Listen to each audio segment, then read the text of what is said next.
So today I am delighted to have an amazing guest, somebody who I've admired from afar, but I've not ventured up to see him, and you'll tell by his accent exactly why I haven't ventured up to see him. Phil, welcome to the show. Hi, Carl. Thank you very much for having me. No problem at all. And Northern Accountants probably summarises exactly where you are in the world, probably as far away as you can get from Essex, I would imagine. I imagine Leeds. it's bitterly cold up there at the moment. It's Baltic, yeah. So we're in Leeds. We're in Leeds, Beverley, and Edinburgh. Fantastic. So yes, that really is cold. I used It to is, travel yeah. up to Leeds once a month, and had some clients up in Edinburgh, Glasgow and Edinburgh, and I remember lots of snow, lots of Mhm. ice. It's totally unlike the Essex Riviera down here. I can Anyway, imagine Phil, it's very different. I I'm not a tourist agent for the South, so I would love to learn a little bit about you and your practice. Okay, so like I say, I'm Phil Ellerby. Set up Northern Accountants in 2008 in my garden shed in a city where I didn't know anybody. As we stand today, we're circa 3.5 million turnover, a team of 50, which includes an offshore team.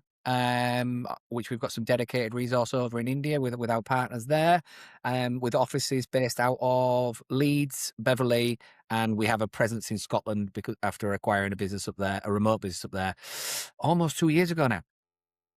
Fantastic, fantastic. And yourself, I mean, how long have you been in practice? It's 2008. 2000. Oh, wonderful. So what was pre-practice Phil? And there's a bit of alliteration there, although it doesn't sound like it. Pre-practice Pre- fail. I always worked in industry. okay. I did 3 weeks for. I don't know if I should tell you, but I worked for for a decent sized firm, and managed to crash the company car in the car park without a driving license one afternoon. So that Oh, was short lived. Was the extent sure. of my practice experience back in 1999. Okay. Worked in industry thereafter for a few years, and ultimately, when I relocated to Leeds, the guy who I was working for asked me if I would continue doing some FD work remotely, and that's how the business started. Started to pick up a few more FD clients alongside my full-time role. Decided to go on my own in 2008, and of course, everyone knows what happened in 2008. So I've set up a new business. I've bought a new car, a new house, and the crash comes. All the FD retainers fall to pieces, and I'm now Yep. stuck with this lifestyle that I can no longer afford and no work. So Fantastic. ended up sort of moving into that sort of accountancy profession, really. So Brilliant. the And I say fantastic. It probably didn't feel fantastic at the time, but all I'm no, thinking of is your feet were at the fire. And there's yes, nothing like having your feet at the fire. You know, no. people say 6 months reserves to start a business, but actually, when you got to pay the mortgage at the end of the month, sometimes that's the motivator you need. Absolutely. I remember there was a time, I think it was 2010, and I remember Nikki was heavily pregnant with Jack, who's our second child, and she stood in the garden because I had a shed at the time. And is there enough money to go to Asda? Which was quite a sobering moment, really. So I remember that very vividly about where that goes, and that's kind of always been the motivation to move things forward and drive things on. And yeah, we've done all right so far. The journey's not over, and we'll keep going. But yeah, that was a big turning point. And what a fantastic journey that's been so far. So your step into practice, Mm. was that just about, the fact that you were asked to do this and you needed to set up an entity or whatever to do it? Or was there ever a burning desire to go into practice whilst you were in industry? No, there was no burning desire. It was a survival. It was a need for Got it. survival. I Got it. needed to earn some money, and I needed to pay the bills, and this was the easiest way to get into it. So I managed to pick up a few bits here and there, and yeah, and that's how it came about, really. So learned a lot of lessons along the way. Done a lot of things wrong. Got a few things right. Yeah, yeah. But yeah, it's been a very exciting and interesting and challenging journey, and it's the best and worst thing I've ever done. And it's a Rags to Riches story as well, isn't it? Let's be honest. If we were to rewind a little bit, what got you into accountancy in the first place? God's honest truth, my dad's ex-university friend was a senior partner at PwC, went on to some very high things, so quite an important guy, now a knight of the realm. Um, he he had 5 daughters. He had 3 daughters at the time. He's got 5 now. Yeah. So a bit of a son that he never had. And he Sure. came to see me. I was a bit of a drifter at school. Didn't really know what I wanted to do. A bit of a wheeler dealer. Kind of drifted, and he came and he picked me up for a careers talk to try and set me on the straight and narrow, just to say, these are the things you could do. And he picked me up in a Ferrari from school and said, if you become an accountant, Phil, one day you can have one of these. So Sold. that's why I went into accountancy.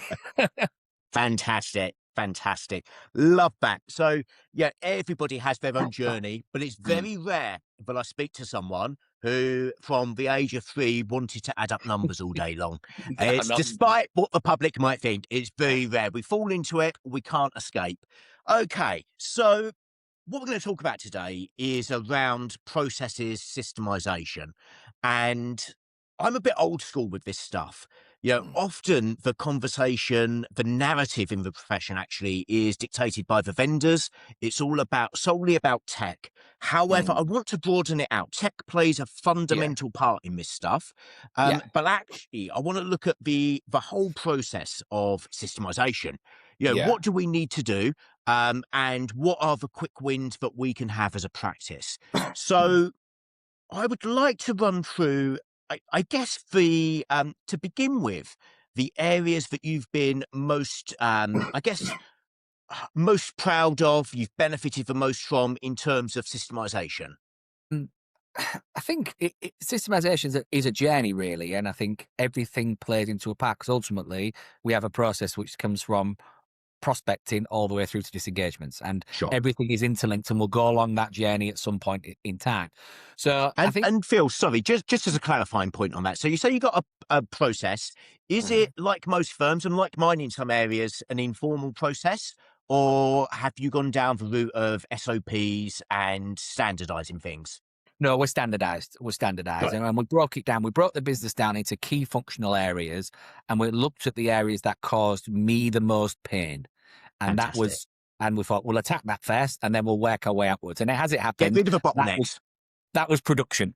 So Yes. production was everything that caused us, and we struggled around visibility on jobs, Okay. bottlenecks through me, and the whole sort of getting things over the line and to a standard that was needed. So we started with production, and we did that. So we invested in multiple systems, and there've been an evolution over time, and every process that we've worked on and system we've used has been taken into the next one, and it's got better and stronger. Sure. So we've currently landed on Monday. We use Monday CRM, Yeah. which really isn't designed for running a business on from start to finish, but we run No. it this way. There's lots of things that we do, and Ben does a lot of work with Monday Direct and their developers about using tools and stuff like that. So I think one of the biggest things that I have always said to all the people that have ever worked with us is, don't blindside me. So if there's a problem, I need to see it. I need to be aware of it. So getting the visibility of where jobs were, where bottlenecks were, where pinch points were coming, that was fundamental to us. So I think And probably, that's so powerful. yeah, Phil, I just wanted to highlight that and draw that out for the audience, mm, that often we forget what it's like to be in an employee's shoes.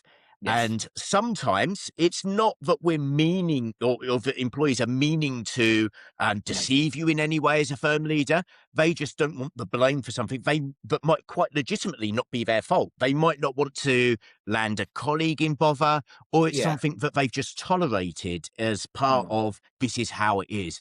But yeah, actually, that openness and it building that culture where it's okay to do things wrong, to make mistakes, and to own up to them, as long yeah, as we own it and learn from it. That's a yeah. really powerful thing that any practice could and should implement. Oh, without doubt. Like I said, owning it is fine. We've always said in here, look, there's no problem making a mistake. Whatever we do wrong can always be put right. And there might be some financial consequence to it for us as a firm, but it's our job we've done it. We need to put that right. We own it with the client. So whether we've made mistakes, there's no two ways about it. But we've always gone back and said, this is our fault. This is why it's happened. This is what we've done. This is the fix it. Any financial sort of issue that you've got, we'll cover that, because it's not on you. But there's learning curves for everything. But so that there is accountability for it, but there's ownership for it, and it's as long as you learn from it, I don't have a problem. If you do the same Sure. thing time and time and time again, then we start to have a bit of a problem. But Yeah. if you forget to file a CIS return, for example, and it's just one of those things that it didn't go through, or you didn't check it, or it was just one that just fell through the gaps, which is very, very rare, but does happen from time to time. That's fine. Let's reach out to the client before and tell them they're going to get a fine. Send it to us. We'll take care of it, and it's all been dealt with. So yeah, that openness and that culture is really fundamental to the way that we operate. 100%. This reminds me of a phrase that I heard a lot when I was training, but there's no such thing as a stupid question unless you ask it a few times. Yeah, exactly. It's, Exactly. Yeah. it's I'd all rather about you that ask than constant go ask. improvement and learning. Exactly. Exactly. Excellent. So, I mean, you mentioned to me earlier, sort of pre-recording, that Mhm. you'd built a bespoke CRM system. Yes. So that you built a bespoke system that Yep. was designed exactly for your needs. Mhm. And yeah, I have to ask you, having done this myself, by the way, so Mhm. I'm coming from a bit of a loaded intention. Yeah. First of all, why? Secondly, have you spoken to a doctor recently? But thirdly, what was the key driver? What made it stand out? And yeah, tell us more about that journey. I think we'd gone down this journey. It just goes back to 2017, and I'd bought my first practice in 2017, and I put a little management team together and abdicated responsibility for running Northern Accountants Leeds while I went off and played with my new toy, which was over in Doncaster. Sure. And I come back to this blindside, completely blindsided with what was going on, reassured everything was fine, and it wasn't. It was imploding. The team were struggling with workload, were struggling with getting jobs out, and just firefighting consistently. And that was my fault, not theirs. But ultimately, it came down to blindsiding. So it was this fear of the blind side that was the big problem. I came home early from holiday. That's how bad it was with Yeah, the yeah, way they were struggling, and and that is what it is. So we started to then implement systems that would prevent that blindsiding happen again. And before you know it, you've got 3 and 4 different systems, and it's multiple duplications, and you have to put it in this yeah. system, put it in that system, put it in that system. There was automation built in. God, I can't remember the software that we used. It was quite a big thing. Infusionsoft. So we built a Sure. lot into Infusionsoft, became Make, and it just didn't quite work right. So we kept through all these iterations, and ultimately we said, right, we can build this on Monday on 16 boards. We can run our entire business on 16 boards. I think at our height, we was up to 155 boards Yeah, and yeah. over 1 million pieces of data in our sandbox, which is where we store all the data and draw it all from. So yeah, it was. We did that because we couldn't get the systems to talk to each other. We couldn't get the systems to do. We didn't want to go down the Irish route. Probably can't say that because of the costs. But we didn't want to get involved with that. Didn't work with our the way that we were operating. So it was like, well, what are we going to do? Well, let's just design our own. And we felt that we could. And that was over a cup of tea in one of those golden periods in lockdown where you could spend some time with people in my garden on a Saturday morning. And it's been an evolving product ever since, even to the point where it got edited just yesterday as I was on a train back up from London. I'll get it to do this, this, and this. Love So it. Love it. So, I want to explore a few things. So, I'm going to touch on, just to give you some context, my journey. I mean, we currently use HubSpot for CRM. yeah, However, we've tried to use practice management tools. yeah, The problem is they often purport to be a CRM system, but fundamentally they're workflow tools. yes. And a workflow tool is not a CRM system. No. But it actually sounds like you've built more of an operating system to run the That's whole probably the best way business. to put it, rather than a CRM, but an operating Yeah. system. So in terms of doing that, you've obviously got the benefit of it being completely bespoke to your needs Yeah, and being able to design exactly what kind of reporting you want, what kind of standards you're setting, so on and so yeah, forth. You've got the advantage of one consistent set of data. yes, However, you've got the disadvantage of learning about the weaknesses on the job rather than from other people who've beta tested it, yeah. and the constant need for innovation and so on. Mm. Um, if you were to rewind back Yeah, to the day you decided to do it, would you do it again? yes, 100%, Excellent. without question. And how long would you say this has taken you to, in terms of development and financially in terms of coders and so on to do? Well, in terms of development, it probably took us 3 years to get it to a consistent and highly usable sort of sort of situation. And that's probably Got sort it. of 2023, And 24, and we just yeah, modify all the time. and Phil, just to add some flavour to that, Mhm. what size were you when you started on the journey of building it, and when you finished building, like, that's the year? Eight, I think we were about 800, 900,000 Okay. when we started to build it. And obviously now we're up at sort of 3.5 million. So Yeah, yeah, so you were, in the nicest possible way, you were at the, putting your neck on the line stage. It wasn't as if it was 100K turnover, for no, example, no. and you could remember all of your clients and where their jobs are, but actually it's a bigger beast than just you.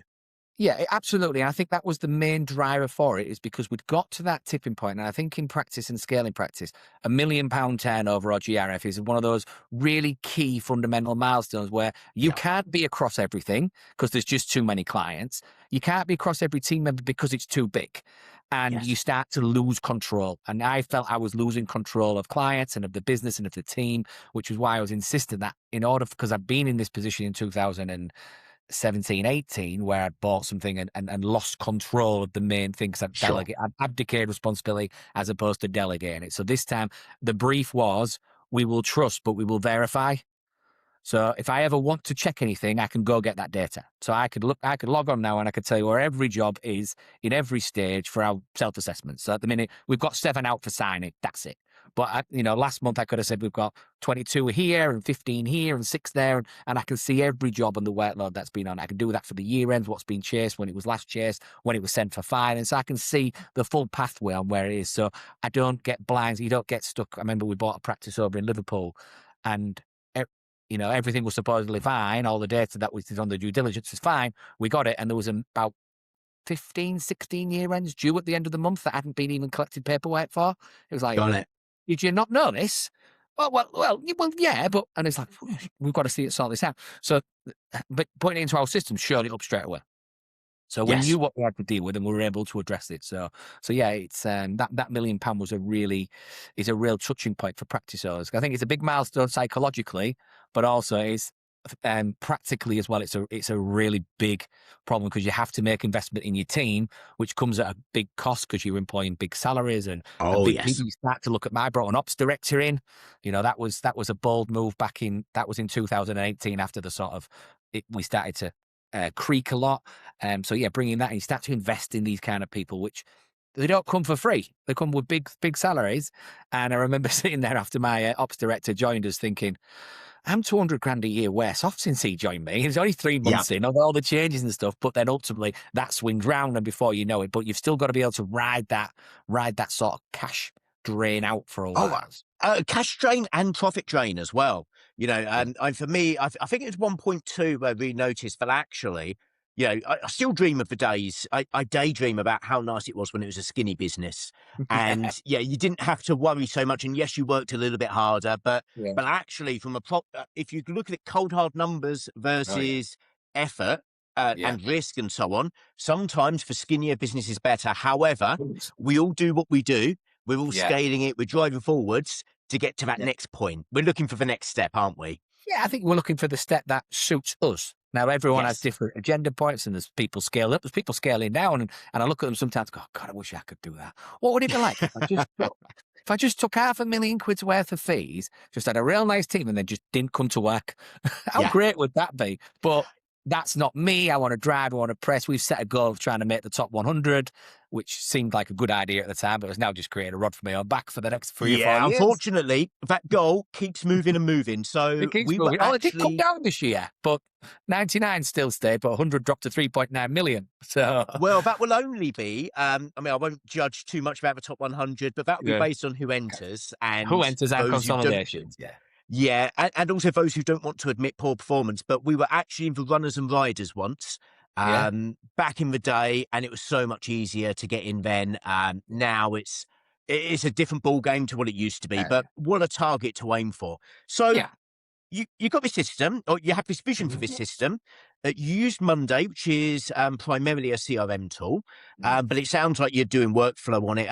What's the scope of this system? Is it cradle to grave all the way through, or Yeah. okay? From prospecting all the way through to disengagements. So all the Fantastic. way through, we have a process and a system for everything. And those systems have been continually refined over the years. So this year we've ran a series of Kaizen sessions where basically we get a group of the users together, myself, who was primarily probably involved in the original development of the tool, and then for the functionality of the software, and gone, right, where are we leaking time? What do we need? What don't we need? What can we cull?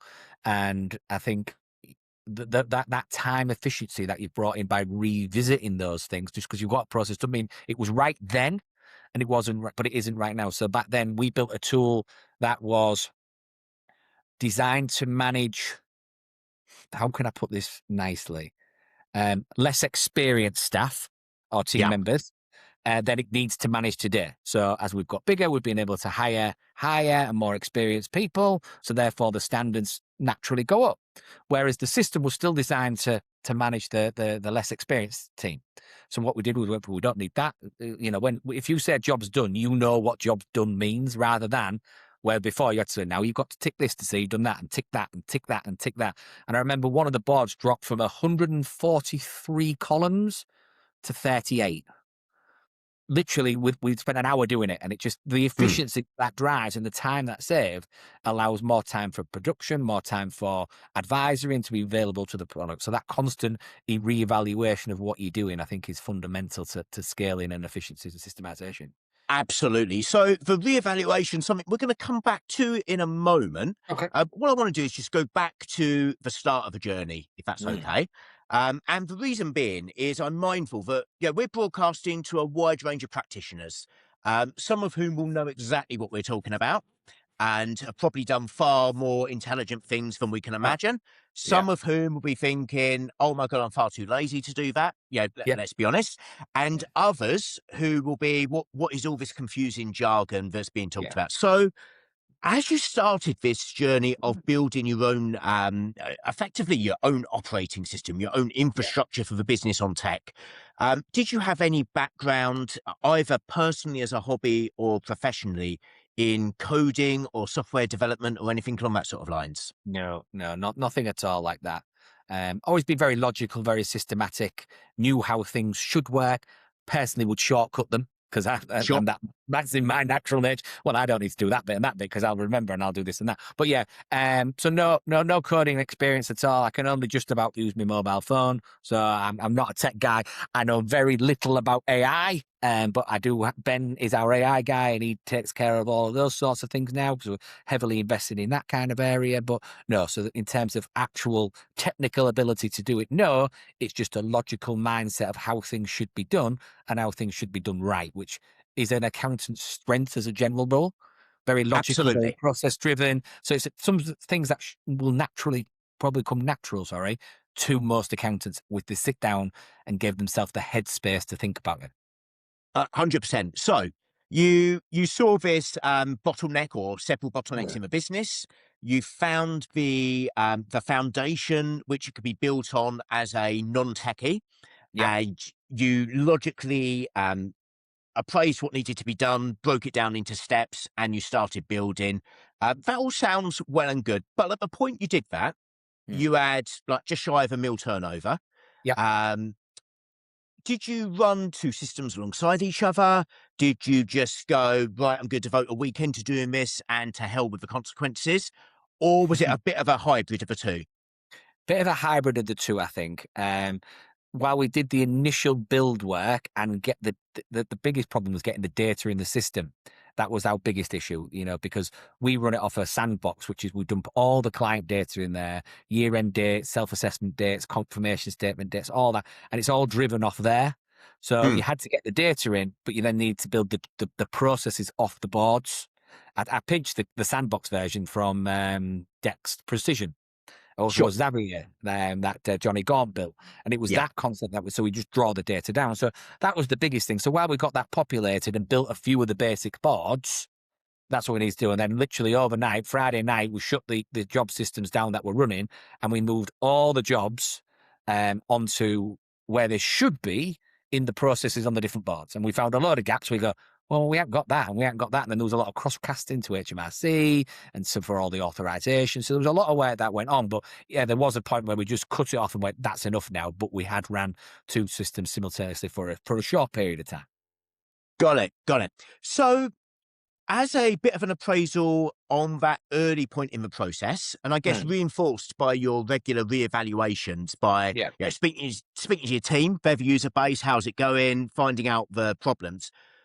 On reflection, what would Mm. you change about the way that you approach it? So if you were to be advising me now, let's say Mm. I was, I don't know, running a practice of a similar size and Yeah. thinking, right, I don't want to pay ridiculous amounts to this supplier. This one doesn't do what I need. Yeah. This is the only route. How would you advise me to go about that? Um, I think the way that we approached it was good, as in we looked at the entire system from cradle to grave and the Sure. process. Thought that was a really positive move, and then identifying the pain points. But in hindsight, maybe what I would have done is maybe built out more of the system and tested it a bit more thoroughly, to avoid and not to avoid. It didn't cause me any problems operationally.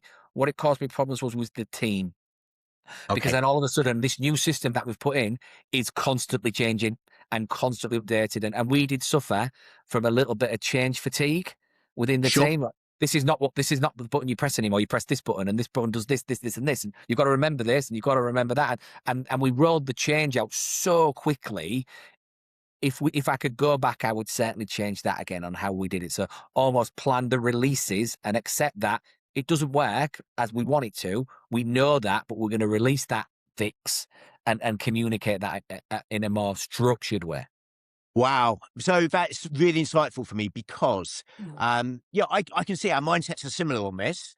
Like if I see a problem, I want to fix it that night Yeah, that and night it's done. tell everyone that it's changed. Did you ever have, I'm just visualizing what it could be like for me. Did you ever have a situation where you changed something and then had to change it back or Yeah. similar? And did that cause challenges with the team? It's happened a few times where I've gone in and gone, right, this is how it should work. Because you've told me there's a problem here. I've fixed it. No problem. Go on and do it. And then you fixed it and you go, actually, that didn't work either. What you need to do is go back to put that back in. So then you're taking bits and pieces out. So I think some of the changes, again, it would have been better to consult with the team on that. However, I will stand by the fact that if I'd have done that, we wouldn't be where we are today. So although we Hmm. suffered a bit of pain, and I still get a bit of, some of the girls that have been here for a while still give me a bit of stick about change management and the speed at which we do things, because it's going back to those days where it was fast and furious. And I go, we had changed out for 2 months. What you want about?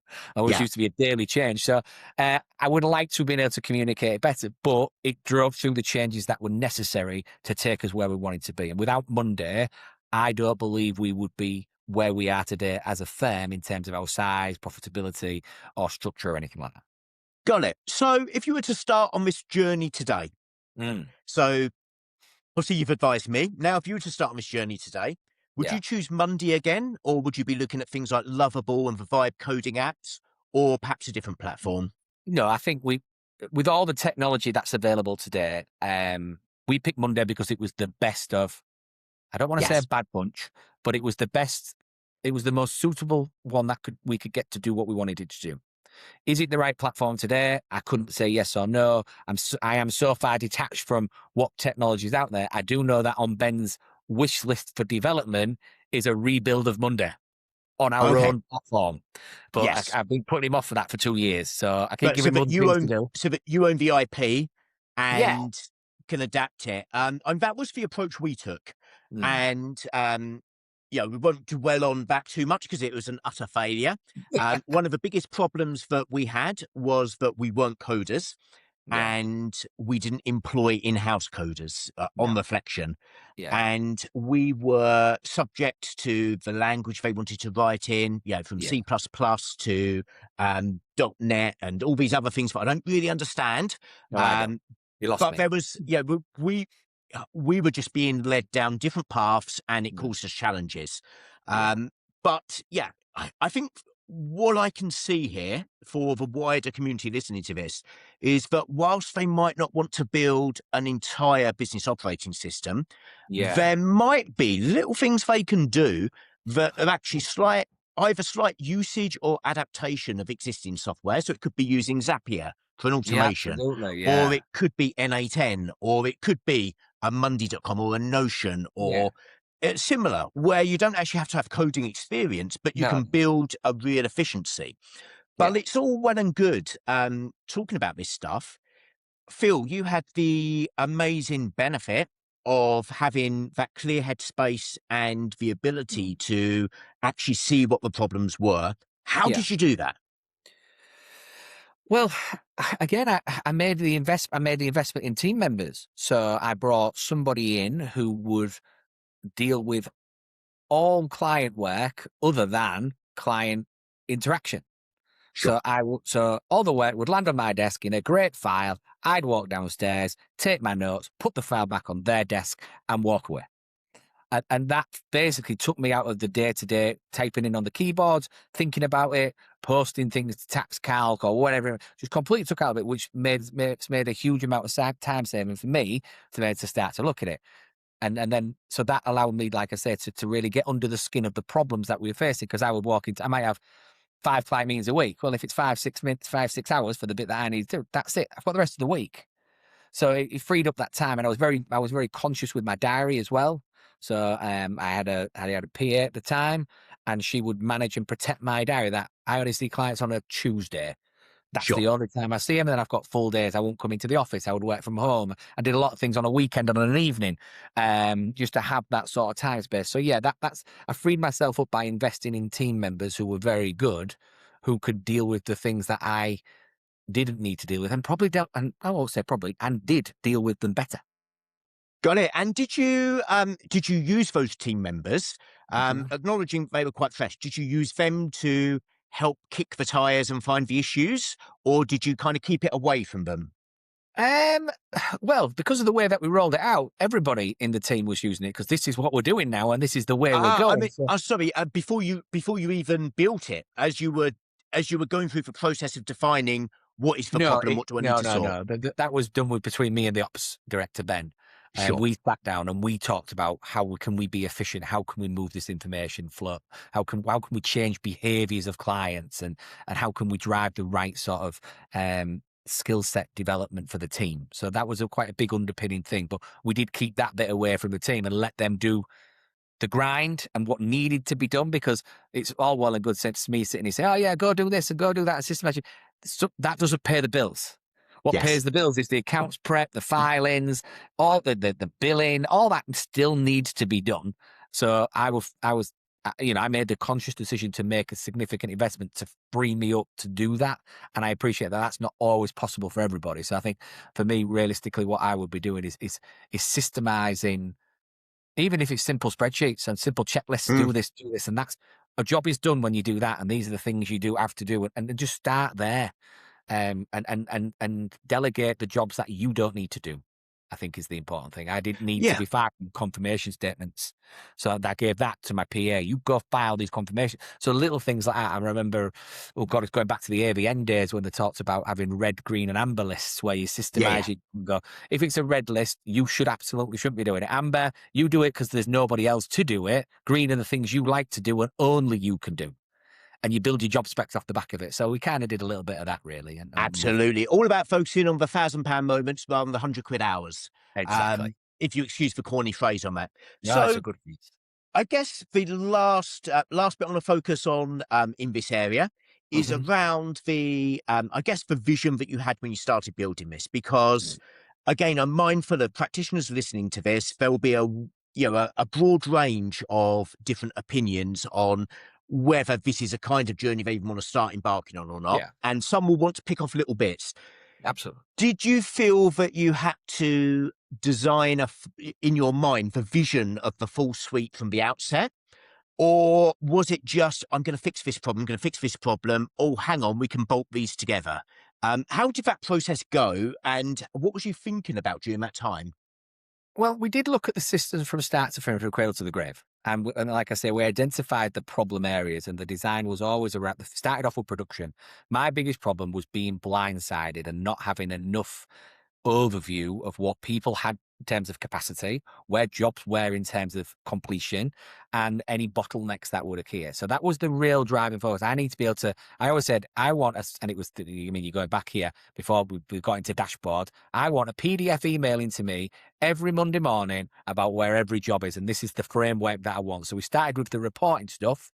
I went, that's what I want to see. Let's build a system Got that it. deliver. That means I can sleep at night knowing that if there's a problem, I know about it rather than being woke up one morning going, oh, by the way, we've missed a final deadline and this, that, and the other, or this hasn't been done, or that hasn't been done, or, so that was the main driver. And then we knew that naturally it would filter into the production is just the middle bit.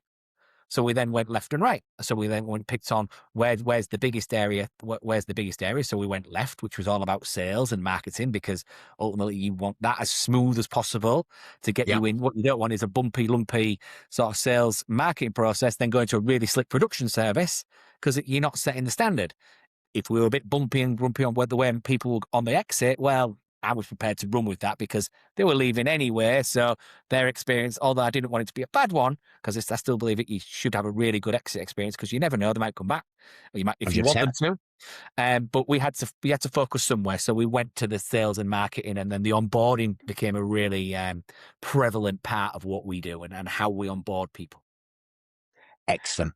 Okay, so taking a step away from this, we've talked about the the entirety of a system you've built, and wow, what a beast that is on actually what is quite an accessible platform for people.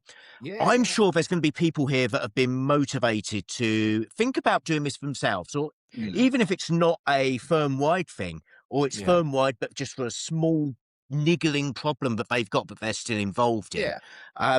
What would your biggest tip be? Like, what advice would you give them? Start somewhere. And find your main pain points. And we started on Trello, which was a free service board. Yeah. And we only probably the reasons that drove us off Trello, because I think there was a restriction of the number of cards you could have or the number of boards you could have.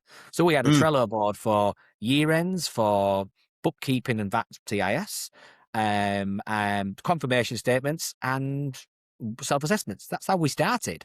And it was just move it through the stages, and it just kind of evolved. But again, you find what's killing your time off the back of that with the constant assessment. But yeah, I think the key is start somewhere, and somewhere where you will feel instant benefit, because that will then give you the motivation to continue. If I'd have started with, I want to fix my disengagement process, there's no real motivation with that. I don't really Absolutely care. right. It's, whereas Yeah. my problem was I can't see, and it's now getting too big where I'm not comfortable that things are being done to the standards or that I want them to be done. Yeah. I Yes. think the key takeaway here for me is that, sometimes we can be, I wouldn't say deluded, but we can be led to believe that we need to pay for the work that an external software provider has done Oh, to yeah. customize an underlying infrastructure that's already available. And we Correct. could potentially bespoke it ourselves. The fact that we don't necessarily need to pay X £100 per license or whatever, No. when actually a CRM system's a CRM system. And I know we use HubSpot at the moment. We've Yeah. used far too many. I mean, you've mentioned Infusionsoft, you've mentioned Yeah. Trello, Monday, Yeah. Pipedrive. We've had our bespoke one. We had Act. I think that was Stages one back Yeah. in the Go with day that. Yeah. That's that what you I've used to done have for to put the years. CD in to use. Yeah. We've had them all. And at the end of the day, they're a very simple database with fields where you can put pipeline details in. Yes, they're a bit more complicated, but at the core, they're quite simple. Yeah. And a lot of business processes actually can be run on, from a technological perspective, on a fairly simple process. We don't Yeah. need to be rocket scientists. We're not building a new AI large language model tool or No. anything like that. We're just documenting a process, putting it Yeah. into a system. Exactly. Okay. Phil, that has been amazing so far. I think that for the audience, the one thing I would urge them to take from this, but I'm sure they've already taken it, is that they should take some time to reflect on their own business. And if they Yeah. haven't got the time, make the time. And Yeah. once they've reflected, I mean, you're living proof of the fact that you just need to pull your finger out, do it, implement it. Yeah. Obviously, not always as easy as it sounds. Mhm. I'm being quite dismissive of the time you've invested over the last Yeah. 3 Yeah. years. but it is really inspirational to see it. Thank you. So I'm now going to ask you some more general questions, but I'm Okay. going to segue into that with a top tip question, but around something that you would have encountered in this process, and that's going to be Okay. change management. Yeah. What's your top tip for effective change management within practices? I think you've got to find the right balance between consultation and implementation. I think that's really hard because naturally teams will be hesitant. People are hesitant, reluctant to change. We've always done it. And as accountants, we do what last year's file said, don't we? Let's be honest. I'm sure there's an old joke somewhere about crossing the road. I can't remember it, but Yeah, it was a crap one anyway. But, so we are programmed to this is how we've always done it here. And don't accept that. So sometimes I think we went too far the extreme, we're just doing it. And I don't really care what you say. This is happening. And I think if I could dial that back and I found a nice way for consultation, but still forcing things through, that would be the sort of top tip of where I would go with. fantastic. Okay, so next questions. What advice would you give yourself, your younger self? Don't do this. Don't get in that car. No, I think the advice I would give myself was I'd probably done this sooner. I wish I'd have Okay. done this when I first set up. And spent more time on that. I mean, I did have systems in my shed. I think I had 5 or 6 different little whiteboards. They were only little things because there weren't a lot. They didn't have a lot to write on the boards.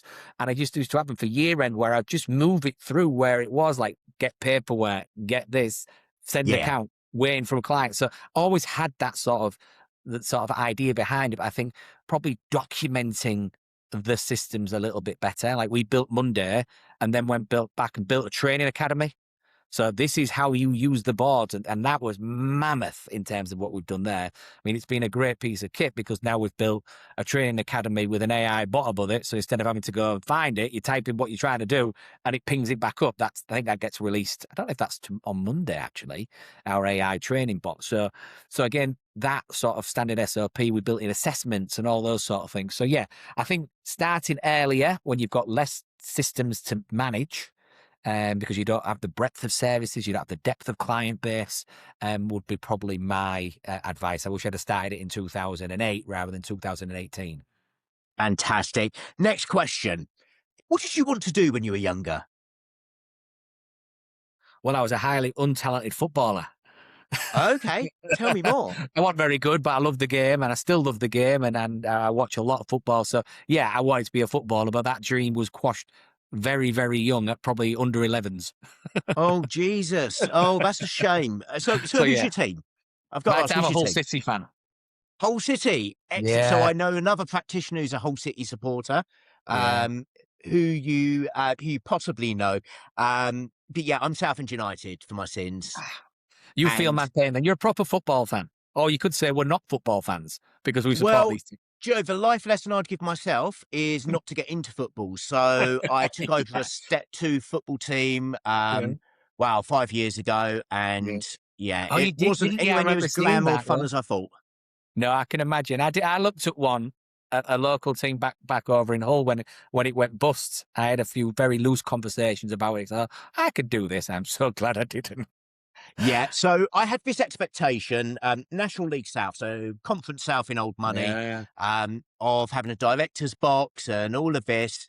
And yes, it was a lesson on how to run a pub, Yeah. but a pub that people only go to once a week. Once a week. Yeah. Apart from that, I learned a lot about football, Yeah. but yeah, it was interesting, shall we I say. can imagine. I'm Okay. glad it was fun. I did it at a rugby club. So I ended up Yeah, working at a rugby club, which was really insightful. And yeah, yeah, it different. changes your relationship with the sport, though. It Okay, absolutely so does. next one, dinner party. If you were to hold a dinner party with 3 dream guests, dead or alive, fictional, non-fictional, who would you invite? Who would I invite? God, who would I invite? Probably David Beckham, Tom Cruise, and I don't really know. It's probably someone intellectual to bring up the quality of the conversation, I would guess. So I And probably so get. why Beckham and Tom Cruise? Um, I was just a big Tom Cruise fan as growing up. I loved the Mission Impossible films. They were my favourite films. Beckham, obviously, England hero, captain, sort of guy. So yeah, they'll be the two things, yeah. So I'd probably bring Barack Obama in, to be fair, actually. Okay. Yeah, So, yeah, funnily enough, I actually volunteered my answers to this question on yeah, a previous recording, and the guest had mentioned a Man United table, yeah, and had suggested some Man United stars on the table, and I suggested Beckham, but yeah, actually for a very different reason, for his reinvention, yeah. where he was absolutely hated. I remember being at Oh, yeah, Wembley and hating him myself as an England supporter, yeah, shortly after his misdemeanor, shall we say. yeah, But actually, how he totally reinvented himself, pulled through, and kept that strength was a yeah. phenomenal And guy. Doesn't get the credit for that strength that he had. no, and he used his talent and hard work to do that, didn't he? Won back the English hearts by the way that he performed for England and the things that he did. Absolutely. So yeah, that is pretty inspirational. But yeah, the whole thing about that aura of him is very impressive. Brilliant. Well, Pat at the ACCA is going to dive in and tell us off if we keep talking football. Right. But yes, that match against Greece was phenomenal, where he's all It over the was. pitch. Yeah. So, next question. What has been the best purchase you've made? It could be a product, service, an app, book, whatever, for about 50 quid or so that's been truly game changing for you. Oh, right. Okay. It's a little bit more than that. It was £79, and it was a book by Rob Nixon called The Perfect Firm. Okay. Loved that book and the way that he broke it down in simplicity about how the practices should run. That was the inspiration around hiring my ops manager, and that was and I hope he won't watch this, but it was a real big turning point in the progressive Northern accountants. So yeah, that will probably be Fantastic. the best pound for pound purchase I've made. Brilliant. Next one. What's your go-to source for motivation, for inspiration, so on? Podcasts, books, articles? I'll be honest, I don't really have. I'm not a big reader. I don't listen to a lot of podcasts. Um, I think the motivation for me is about how can I provide a service to clients whilst making money, Sure. and the two things have to happen together, and that's probably the driving force for me from those point of view. But yeah, I don't read a lot of books. I don't listen to a lot of podcasts. Yeah, which I probably should do a little bit more, and I'd probably be a lot further on if I did, but I generally don't. So yeah, I think it's that desire for excellence whilst being rewarded for it. Sure. Next one. Who's been the biggest influence in your life? The biggest influence in my life, professionally, probably Steve Piper, Mark Wickersham, Okay. and from the AVN days, Yeah. what they've talked about in that, and Shane Lucas as well. Of course, he was part of that, but I know Steve and Mark fronted it at that point in time, so they were transformational in the things that I did. Fantastic. And final one. What's the dream? The dream is from on a business point of view, is to give myself an option to sell an exit or to retain the business whilst it being highly profitable. That's the dream. Fantastic. One or the other. I'm not bothered which, and it's just to have an option about which way I can go, whether cash out or just carry on. I don't think the kids are interested in getting involved. Although my eldest son is getting involved. Actually, he's going to work with us on our MTD project, which is going to be well, I say nice. It's going to be challenging, but that should be a good way. But yeah, I don't know. But so for now, it's give myself an option to be able to do what I want to do. Fantastic. Well, what an episode that was.